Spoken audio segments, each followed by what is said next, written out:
Hi, my name is Thomas and today I'll be teaching you about walking based jazz guitar. There are many videos on YouTube with a lot of hits about walking bass guitar. I'm gonna add my idea about learning this with you today. If you want to learn how to play walking bass, basically you need to know two things. You need to know your scales and your simple jazz chords, those little free-noted voicings. If you don't know both or either of those, you can find them online or in other videos.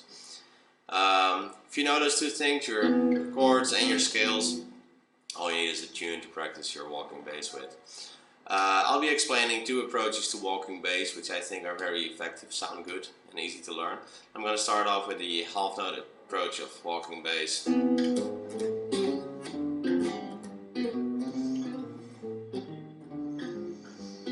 This approach is all about putting notes either half a note above or below the note you want to go to. There's a little turnaround: C major, A minor, D minor, G7. The bass notes are C, A, D, and G. If you do when you want to make a walking bass line for this with the half note approach, you go from C, you want to go to the A, you take the C, and you take a note half a step above or below the note you want to go to. So you want to go from C to A, you take either the B flat in front of it, or you take another note just below it. You're going to end up with a bass line like this.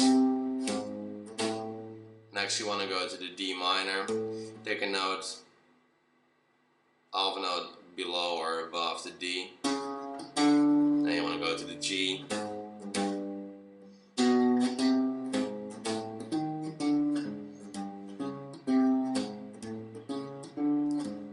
You're gonna end up with a walking bass line like this. All you then gotta do is add the rest of the chords over the bass line. So you're gonna start off. If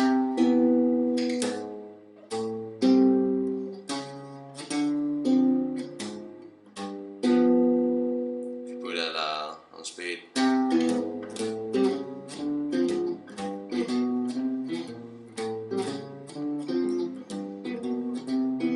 Real simple, sounds really good, sounds really jazzy.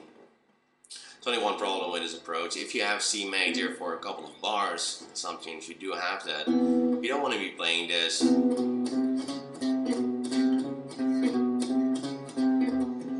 It gets boring. To solve those problems with the half note approach to walking bass, I've got another approach, which is a scale approach. What you do in the scale approach, you walk through the notes of the scale to the next chord. So you're going to start off with, for example, C major, and you want to go to G7. You walk through this major scale to the next chord, which is a G. And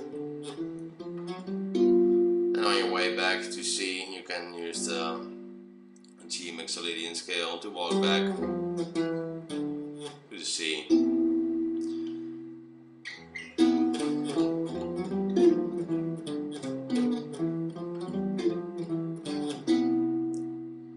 However, this scale approach also has some problems. If I play the same turnaround in a different area on the guitar, I'm gonna have this problem that if I walk down from C to the G, I'm gonna reach the G already on beat 4.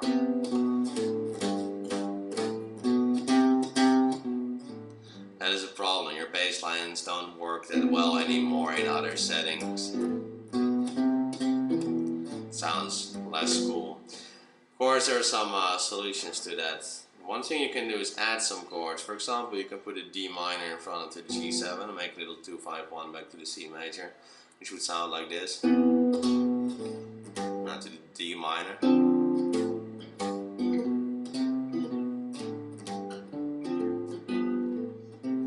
can always add chords to make it sound better, add turnarounds. Jazz turnarounds to make your bass lines work better. The other approach is to jump a note. You can do is you can walk down from C, but then you can jump over the G, go first to the F, and then to the G. Same thing up, G, A, B, jump over the C, and land on the C again. It sounds like that. This.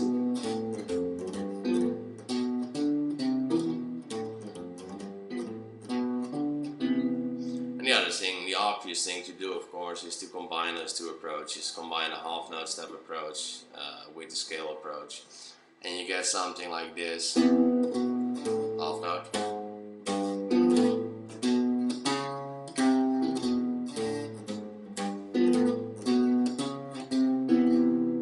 Those two approaches together can be super useful to make your bass lines work. So if you want to learn how to play walking bass, there are two approaches, the half note step approach and the scale approach. I would practice them separately. I would practice a lot of tunes, different tunes, to learn how to make bass lines over different types of chord changes. And later, when you get the hang of both approaches, you can combine them and make your own cool bass lines.